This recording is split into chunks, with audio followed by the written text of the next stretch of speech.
सुप्रभात प्यारे छात्रों। हिंदी की हमारी इस कक्षा में हमारा जो अध्याय हम पहले से पढ़ते आ रहे हैं और आधा ही हमने पढ़ा था, साय। भाषा मणि का ये लास्ट सेकेंड अध्याय है, साय, जहाँ पर हमने अभी तक पढ़ा है कि किस तरीके से एक व्यक्ति बाहर से पत्र बराबर भेज रहा है अपने घर वालों को, और जब भी उसके घर आने की बात घर वाले करते हैं कि वो एक बार विदेश से अपने देश लौट आए और घर में अपने बीवी बच्चों से मिले, तब वो कोई न कोई बहाना बनाकर अपने आने का जो है टाल देता है, वो नहीं आता है। अक्सर कुछ न कुछ ऐसी परेशानियां बता देता है कि घर वालों को भी लगता है कि वो नहीं आना उसका जायज़ है। लेकिन ऐसे करते करते जब उसके बच्चे बड़े हो जाते हैं, बिटिया की शादी हो जाती है, बेटे की पढ़ाई पूरी हो जाती है, और जब बेटे को संभावनाएं अपने पिता के घर आने की कम लगती है, तब वह एक पत्र लिखता है जिसमें वह पिता से कहता है कि उसकी अम्मा यानी उस आदमी की पत्नी बीमार है और बहुत कमज़ोर हो गई है, और एक बार अंतिम बार वो अपने पति को देखना चाहती है। यहाँ तक हमने पढ़ा था।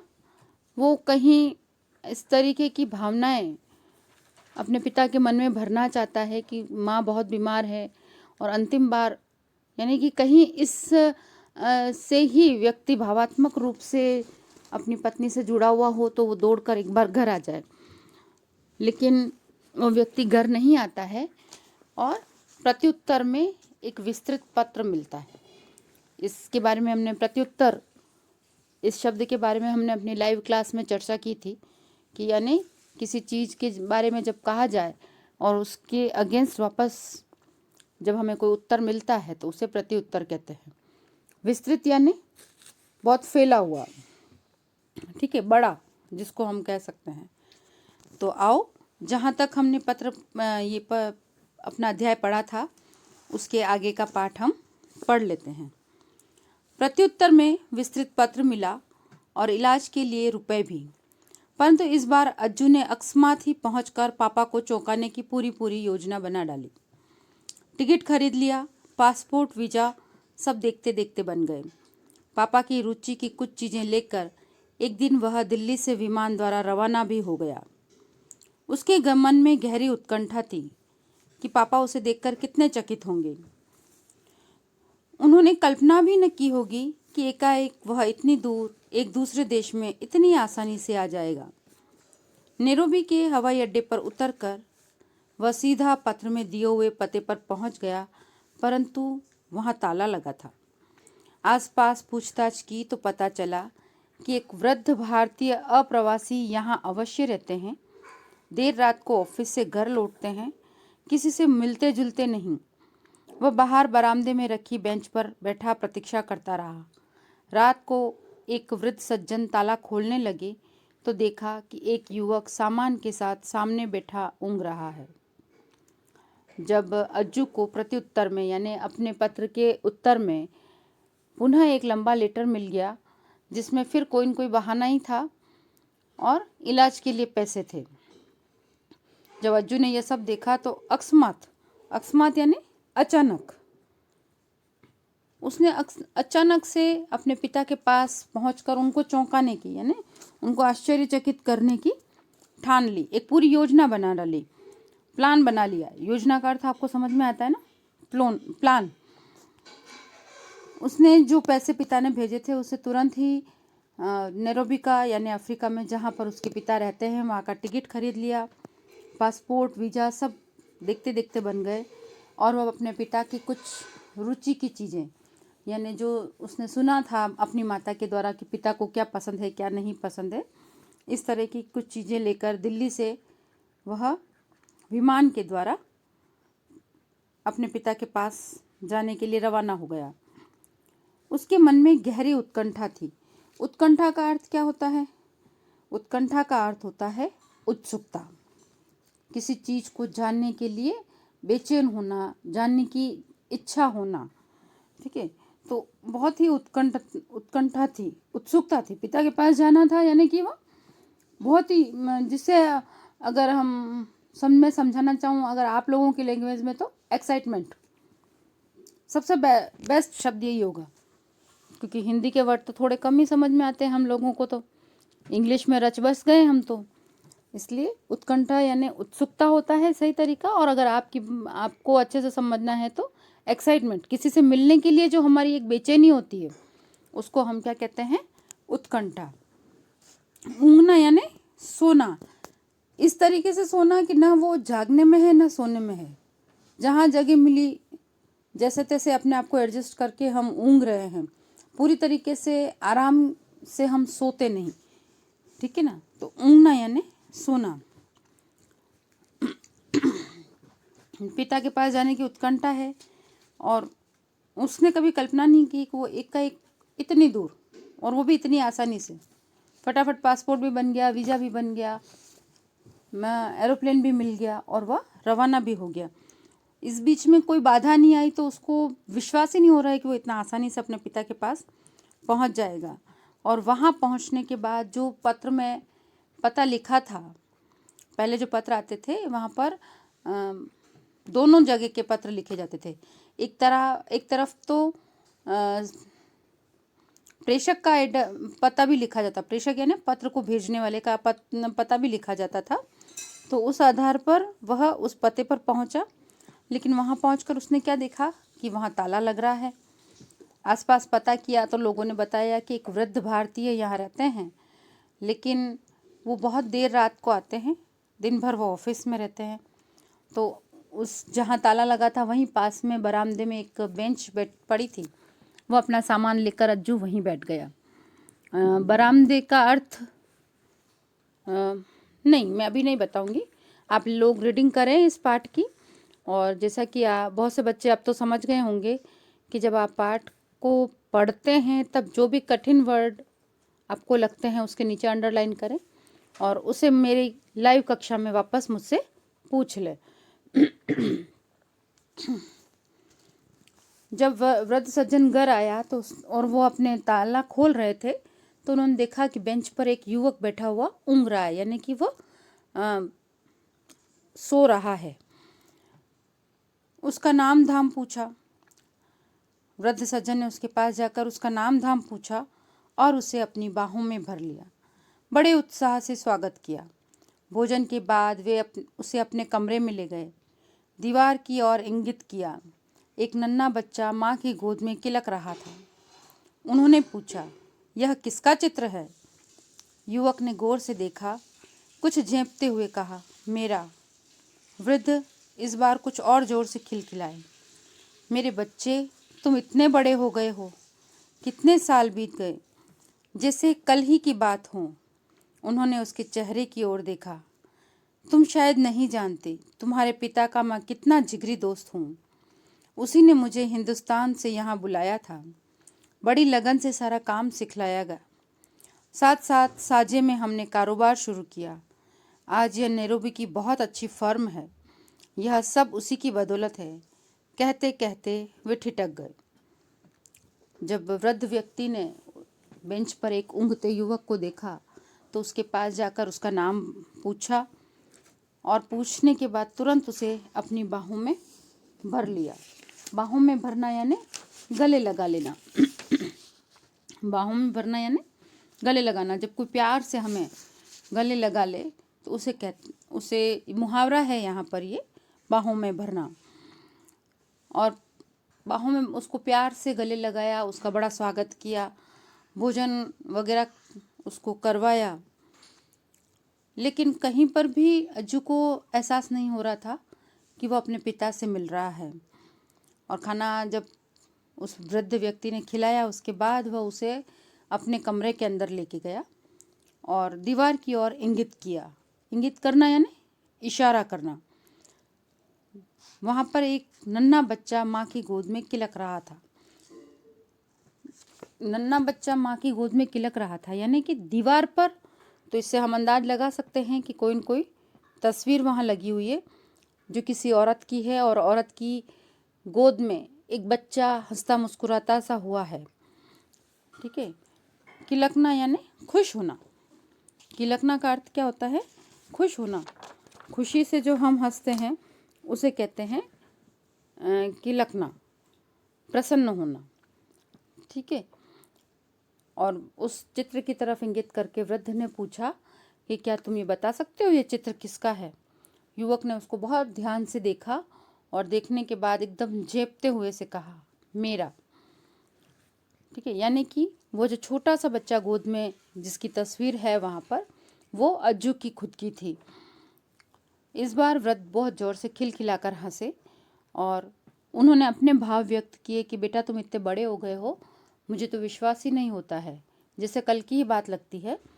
और तुम शायद मुझे नहीं जानते हो, लेकिन मैं तुम्हारे पिता का जिगरी दोस्त हूँ। जिगरी दोस्त यानी बेस्ट फ्रेंड। मैं जिगरी दोस्त हूँ और वही मुझे यहाँ हिंदुस्तान लेकर आया, हिंदुस्तान से यहाँ लेकर आया, काम सिखाया और काम सिखाने के बाद हम दोनों ने साझे से ऐसा कारोबार शुरू किया। साझे से मतलब दोनों ने मिलकर बराबरी का कारोबार यानी व्यवसाय शुरू किया। आज यह नैरोबी की बहुत अच्छी फर्म है, यानी नैरोबी की जानी पहचानी फर्म यानी उद्योग जो फैक्ट्री है वह जानी पहचानी सी है। उसी की बदौलत, किसकी बदौलत? अपने दोस्त के बदौलत यानी अज्जू के पिता की बदौलत। कहते कहते वे ठिठक गए। कहते कहते ठिठक गए अर्थात बोलते बोलते अचानक से वो रुक गए। उसका हाथ अपने हाथों में थामते हुए बोले, तुम्हारी माँ कैसी है? अच्छी है। भाई बहन सब ठीक है। बस यही मैं चाहता था, यही। होले से उन्होंने उसका हाथ सहलाया। देर तक शून्य में पलके टिकाए कुछ सोचते रहे।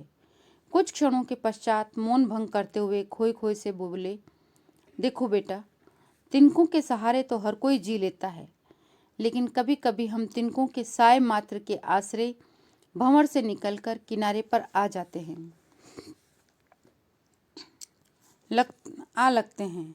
हमारा जीवन कुछ ऐसे ही तजुर्बों के सहारे टिका हुआ है। यदि वे टूट जाएं, छिन्न भिन्न होकर बिखर जाएं, तो पल भर में पानी के बुलबुलों की तरह सब समाप्त हो जाता है।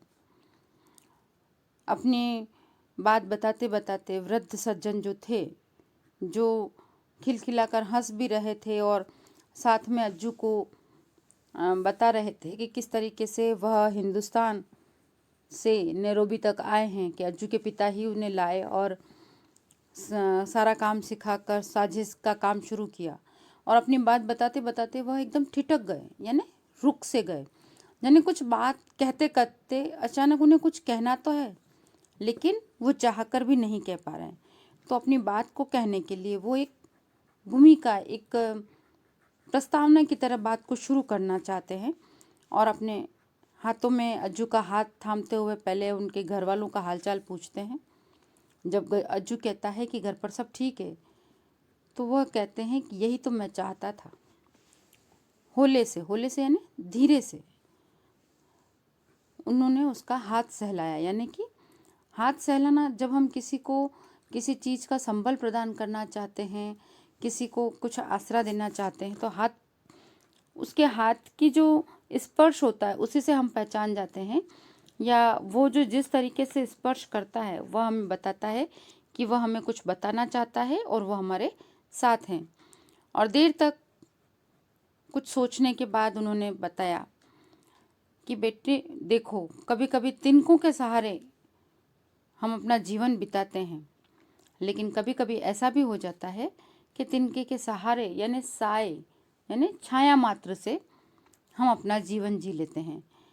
उनके कहने का मतलब ये है कि व्यक्ति की जीने का जो आसरा है, कभी कभी वो आसरा भगवान छीन लेता है तो हमारा जीवन दुर्भर हो जाता है। लेकिन अगर हमें एहसास हो कि उस आसरे की छाया भी हमारे आसपास है, साए का अर्थ क्या है? छाया या परछाई, तो भी हम अपना जीवन बहुत अच्छे से जी लेते हैं। यही बात वह वृद्ध व्यक्ति भी अज्जू को समझा रहा है। वह कहता है कि अगर ये परछाई का आसरा भी अगर हमसे छूट जाए तो हमारा जीवन छिन्न भिन्न हो सकता है। उन्होंने युवक के असमंजस में डूबे गंभीर चेहरे की ओर देखकर कहा, जरा सोचो बेटे, अगर तुम्हारे पिता की मृत्यु आज से 15-20 साल पहले हो जाती तो क्या होता।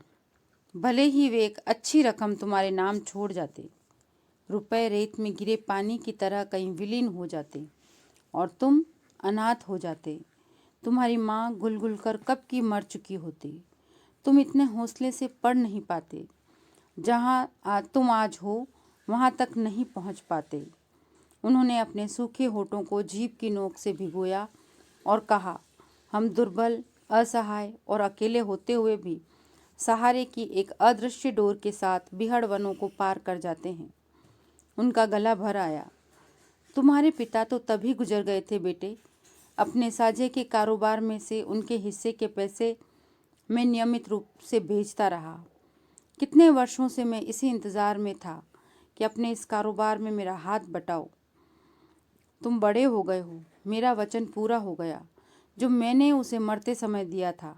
डबडबाई आंखों से वे दीवार पर टंगे एक धुंधले से चित्र की ओर न जाने क्या सोचते हुए देखते रहे। यहीं पर लेखक ने अपना अध्याय या अपनी कहानी को समाप्त किया है और पीछे के इन 2 पैराग्राफ में बहुत ही अच्छा हमको संदेश दिया है कि वह जो वृद्ध व्यक्ति है जब अपनी बात कहता है कि तिनकों के साय मात्र से हम अपना जीवन बहुत अच्छे तरीके से जी सकते हैं और यही उन्होंने किया है।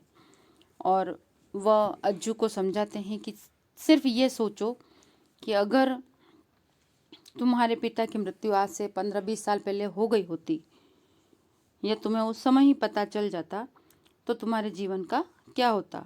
भले ही वो बहुत अच्छा पैसा तुम्हारे नाम पर कर जाते, लेकिन रुपए रेत में गिरे पानी की तरह विलीन हो जाते। यानी कि पैसे तो कहीं भी खत्म हो जाते, लेकिन उसके पीछे जो स्थिति होती वो यह कि तुम अपने आप को अनाथ समझकर जीवन जीते और तुम्हारी माँ कब की अपने पति की याद में गुल गुल कर मर चुकी होती। जितने हौसले से, जितनी बेफिक्री से तुमने अपनी पढ़ाई पूरी की है वह आज तुम नहीं कर पाते और जहाँ आज तुम हो वहाँ नहीं पहुँच पाते।